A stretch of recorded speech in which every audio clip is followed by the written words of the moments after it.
Nabalaka ang Chinese Embassy sa Pilipinas tungod sa giingong sunod-sunod nga pag-aresto sa Philippine National Police ug Armed Forces of the Philippines sa ilang mga lungsoranon sa Nasud sa miaging mga adlaw.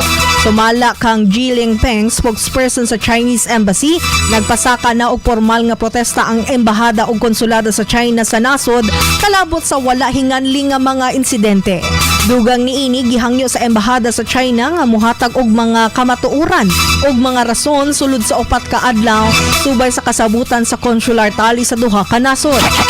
Gihangyo usab sa China ang Pilipinas nga sulbaron sa hustong paagi ug sa labing dali nga panahon ang mga kaso pinaagi sa pagpaminaw nga subay sa balaod. Matod pa gitahod sa China ang judicial sovereignty sa nasod apan gibantayan niini ang giingong selective o discriminatory nga pagpatuman sa balaod nga nagpunting sa mga Chinese national sa Pilipinas.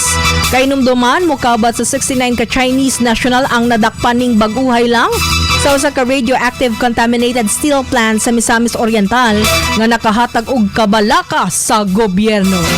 RMN News.